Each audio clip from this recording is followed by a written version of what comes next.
Hey everyone, welcome to another G News update. Well, Radio New Zealand and Reid Research completely contradict with the Varian poll from Television New Zealand. Television New Zealand have been amping up and broadcasting hard that Labour are down and that these are very grim times, and what do you think is behind the huge fall, in Labour's fortune since the budget?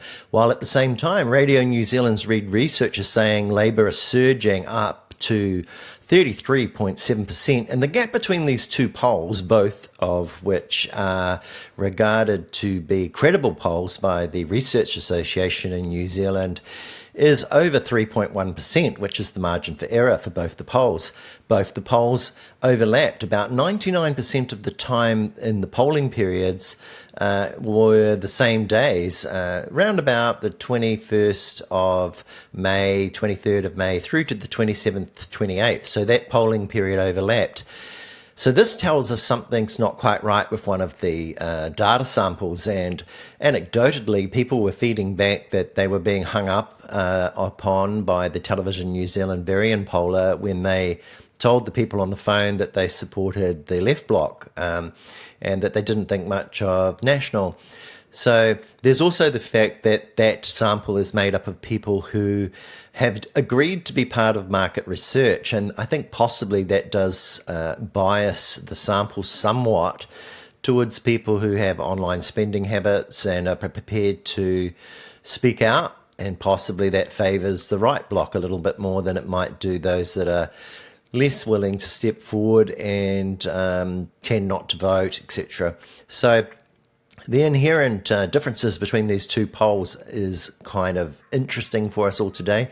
First of all, I just want to say it was the 4th of April, that's not long ago, that triumphantly the New Zealand Herald, led by Thomas Coghlan, who is now the political editor there, declared in this headline that the National Party were back on track, and after a period of time at the beginning of the year where Labour led them, they were now firmly in the lead, and this was all about things like growth and what the Prime Minister had been doing over the UK, how he showed up for the Pope's funeral, the FTA that's being negotiated with India, the great investment summit that actually didn't result in any new investment at all.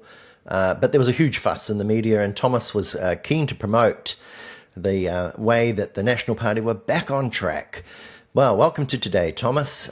You've been recently reporting that Labour are floundering and nowhere near being a government, and they're behind, and there was this temporary period, where Labour led, but now National were firmly back in the lead until Reid Research popped your bubble, and we have a situation where we're now looking at samples and the fact that something's not right. Both of these polls can't be correct. So I guess you'll be hanging out for David Farrar, maybe talking right now on the phone about what he can do to help National. How can we save National with another poll from the Kiwi blogger and National Party guy that helped found the Taxpayers Union. I mean, he's going to be neutral. The fact that he's no longer credited by the Research Association that kind of monitors polling standards, and that he cried off rather than face the music over his polling methods. Wow, we should place a lot of store in that.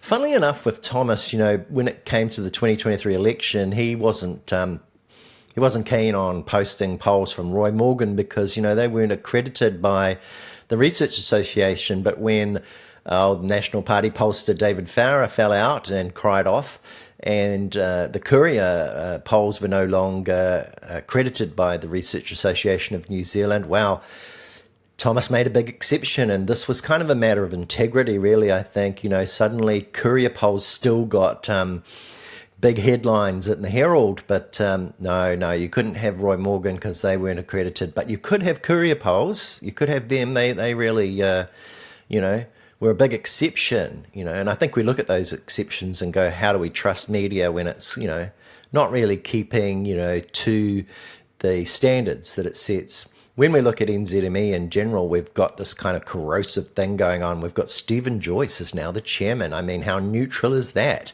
At the same time, trying to say that they're bringing back accuracy. You've got this guy, a Canadian billionaire, Jim Grennan, who's managed to become a director by his way in. He's got a 13% share of NZME, and he's got a mate who was a co-director that's actually part of the editorial board, which does have a say over what is written, what journalists get to say, I mean, who is actually promoted, who isn't, etc., over at NZME. And so that's a tilted playing field. That's, billionaires kind of buying up the media and undue influence, claiming that this is about accuracy, but really it's about their advocacy for their own particular self-interests, in my opinion. So we've got this blogger, this lawyer, that's sitting on the editorial board that was actually a director for Jim Grennan, and he's going to actually directly be part of what's called an independent editorial, board over there.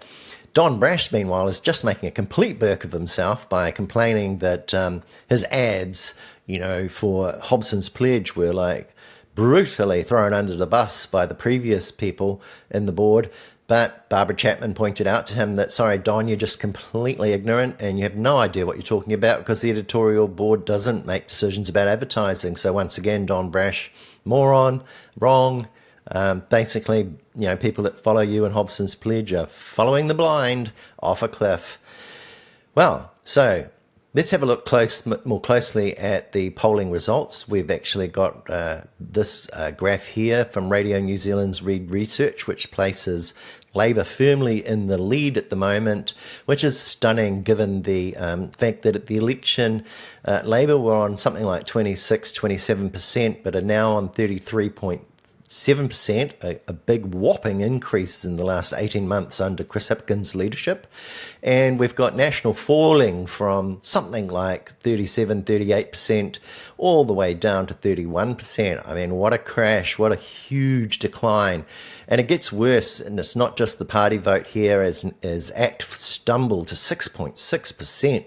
And much of that vote is actually taken up by New Zealand First, who have moved forward to 9.1%. So it's kind of like most of the vote on the right side doesn't know where to go. It's leaving ACT in droves and it's heading over to Winston. But a good 1% of it's going, oh no, I'm undecided, because the undecided vote in the Reid Research poll has also expanded. And I think you can possibly suggest that that has to do with the right wing being in complete confusion as it all falls apart, really. And Davey Boy Seymour, boy, he's not making any sense. He's totally incoherent and he's been caught out. And the whole act, of just getting attention is starting to wear very, very thin. Even for ACT supporters, just can't tolerate it anymore. It's just too stupid and contradictory. And, you have to be a moron, basically, to follow the ACT party. So we're basically sitting in a situation now where it's all to win for the left bloc. Te Pāti Māori are up, as you can see there, over the 5%. And I think people are waking up that the racism from Judith Collins and the way in which National are trying to ban their opposition parties from actually being represented in Parliament, using 7 times more harsh penalties, is just good old-fashioned racism, straight out of the days of slavery or apartheid in South Africa, or down on the plantation in the southern United States. And, of course, they all reject that claim. No racist says that he's a racist or she's a racist, do they? But by their deeds you shall know them, and that is what we're seeing here. So the racists, are getting a backlash, and the world of Te Māori and its supporters, like myself, fighting back. So good on Te Pāti Māori for getting over 5%, and let's keep going. There's lots of work to do. Of course, Christopher Luxon can't actually recognise these numbers. He can't actually let it in. He'd go completely bonkers if he was to admit, reality, that he's on the way down. He's losing support. Nobody likes him since the election. If you look at the preferred Prime Minister stakes, you can see here, Christopher Luxon was skimming along with a whole bunch of optimism, around about 30% preferred Prime Minister. But boy, has he proven by his deeds and actions that he cannot be given any confidence by the New Zealand public, and down, down, down he's gone. Now he's somewhere under 20%, the preferred Prime Minister. I mean, he's really earned that decline. And Chris Hipkins, he's gradually gone back up. and is our preferred Prime Minister, according to Reid Research. Now, that particular result does clash again with TVNZ Varian polling, which, as we said before, probably has a skewed sample. So, what we're basically looking at here is a little bit of, polling confusion in midterm. But to be honest, really, this shouldn't be the case for the National Party in its first term, that it's already losing. So it's way behind, it's crashing, it's falling, the incompetence of the entire thing, the coalition of chaos, it's all over the place, it's falling, nobody's supporting it, only those people not paying attention are still there saying, oh, great job. So those that pay attention are just outraged. We're also seeing pay equity, being downplayed by Television New Zealand and Mikey, but she did point out that it's mainly men that think it's all okay to pay women less, and that didn't surprise anyone. And we're also hearing that, from Christopher Luxon that, scientists like climate scientists, here's Christopher Luxon, calling climate scientists worthies. And this is a classic case of, again, Luxon blinding himself from the reality, avoiding scientific facts, and basically playing the man, playing the woman, playing the scientists rather than the actual facts. So, these are weak, terrible arguments from Christopher Luxon. He's got no business being our leader. He's not a leader. The whole Chris Bishop thing is still dragging on. Here's what Chris Bishop had to say on Stuff yesterday evening. Are you going to issue any kind of apology to Stan Walker? I'm not going to apologise to Stan Walker. Why not? It's not clear what I would be apologising for, in my view. So quite clearly, Chris Bishop doesn't actually accept any kind of responsibility for his own actions here. He just kind of regrets the fact that he was caught and he opened his big mouth and was caught ranting and raving with a bottle in his hand, going on and on and on about things. Now, he's denied half of what was actually observed by people who weren't drunk all around him, and he doesn't think he owes any apologies. Further to that, he actually denies it's got anything to do with music. It's not to do with Stan Walker's music. Here he is. That they are politicising their craft. No, I'm not saying that. I'm saying that the Toi Toi Titiriti banners and paraphernalia that were on display, I was just a bit frustrated by. It's not about Stan Walker or singing into that. And now, as you can see, Christopher Luxon, he took some time apparently to talk with Chris Bishop and to understand, what the bottom issues here were really, and he totally agreed with Chris Bishop. But he thinks it's about music. Here's Christopher Luxon saying, well, this was all about music and nothing to do with politics. People have lots of different ranges and different reactions to music and what they like and don't like. I like a lot of country music. People don't sometimes, I find. Look, he said, he should have kept his thoughts to himself. I'm comfortable with that. So Christopher Luxon's got the wrong end of the stick, and he's deliberately trying to throw in a red flag and a red herring here to distract us and to use a false argument, which is very, very dishonest. Kind of thing that Mandy, if I was married to this man, Mandy, I wouldn't be too comfortable or confident that the whole truth if he's prepared to lie to the public like this about what the issue is. Alternatively, he's just very, very thick, and he cannot actually understand that this is not about country music or hip-hop, but it's about your senior minister. Chris Hipkins says, well, this is actually not good enough. Chris Luxon needs to actually have some standards. Here's what Chris Hipkins said this morning. But the Prime Minister also needs to be, a little bit better in enforcing some levels of, standards of behaviour for his ministers. I was criticised probably for being too harsh on some ministers when they stepped out of line. But the current Prime Minister doesn't seem to think ministers should be punished for anything. Anything seems to go under his leadership, and I think that's particularly weak. So there you have it. Some people say, well, look, it's not about weakness, it's about sheer jerky racism from Luxon, and whichever way you skin it, it's negative. It is weak. It is probably racist that Christopher Luxon doesn't back some kind of accountability for Bishop here, ranting that we shouldn't support our founding document, that the founding document is somehow wrong, and that those that do support Te Tiriti somehow to be called a pile of crap. That's just absolutely, absolute garbage. People that don't actually know the history of this country, as most historians will tell you reliably, that, we're still waking up. In other news, what else have we got? Well, there was this debacle of David Seymour showing up on 30 with Guyon Espiner on Radio New Zealand. And as we all woke up, we actually heard this bizarre story about Seymour claiming that a bot was responsible for all of your submissions. 23,000 submissions were made on the first consultation stage of the Regulatory Standards Bill. And now Seymour was claiming that a bot had actually done most of those submissions and not real people. Wow. Let's just have a look at some aspects of that episode between Seymour and Guyon Espiner. First of all, look at this clip here where Seymour makes out that Guyon is advocating, when it's Seymour that's advocating for a very narrow framing up of the Regulatory Standards Bill.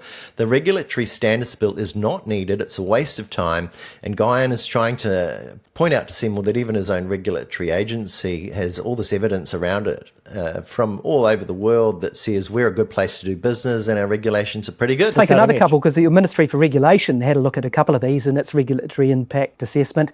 It said that New Zealand was one of the top-rated countries in the World Bank's Ease of Doing Business survey and ranked 6th in the World Justice Project's Rule of Law Index for 2024.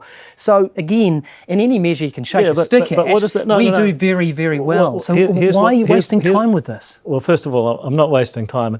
Wouldn't it be great if journalists asked the question without trying to advocate on the interview? So there's Seymour making out that if you disagree with him, you're advocating. He also got very touchy about being talked over, but it was Seymour talking over Guyon constantly all the way through this interview and claiming that Guyon was talking over him, that Guyon was trying to just get a straight answer to his questions that Seymour tried to divert from.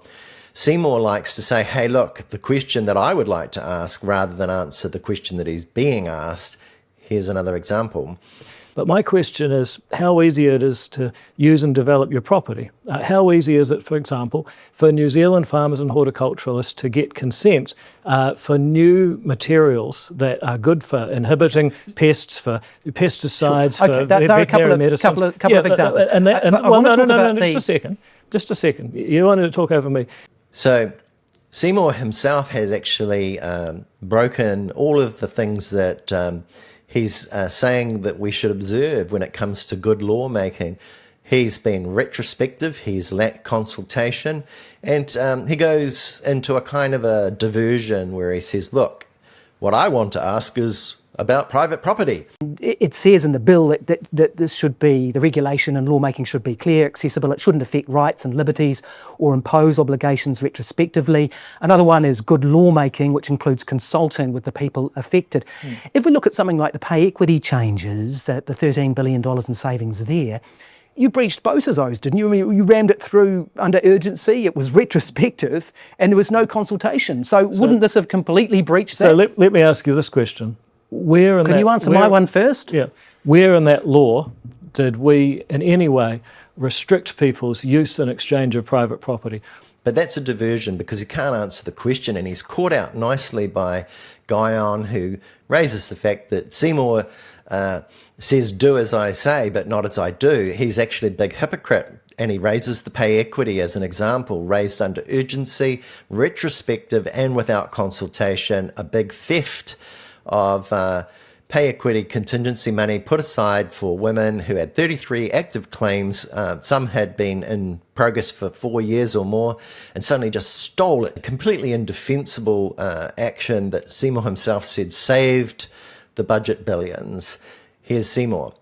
It said that we found that the Crown breached the treaty principles of partnership and active protection by failing to meaningfully consult with Māori before Cabinet took these decisions. So again, when you say consultation is a key component of good lawmaking, why didn't you consult? Why didn't you consult with Māori over this bill? Well, I did. But what they're saying is that Māori should be consulted differently and separately for everyone else. Guess what? I don't believe that. Who did you consult with in Māoridom? Well, we had 144 iwi-based groups who submitted in our public consultation. If that's not enough, then I don't know what is. Yeah, but what did they tell you? Because when I read it, it was 23,000 submissions, wasn't it?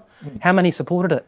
That's irrelevant. And so now we come to the not tying contradiction that Seymour makes, that about 100 odd iwi were consulted, but then he goes on to say that 99% of them were all just bots. So which one was it, David Seymour? Were they bots or were they real iwi groups? Here's this absolutely extraordinary claim that Seymour makes without evidence that all those submissions that you, I, hundreds of others online here who talked about this are all just figments of our own imagination and bots because Seymour says so.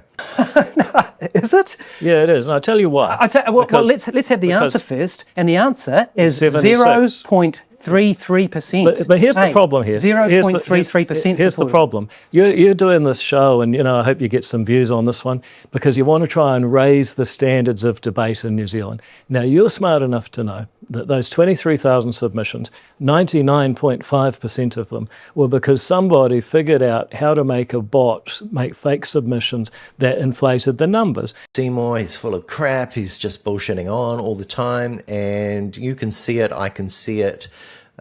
He's down to 6.6% at ACT. This is kind of a trend now. We're starting to see ACT fall away. Maybe he'll actually go down to 1% again. I mean, it's been a sort of a period of time in our history where we tolerated a sort of a chump that lied to us and had some cracky one-liners. Some people in the press said he was a good politician, but really he was corrosive and wasted a lot of time and money for us all.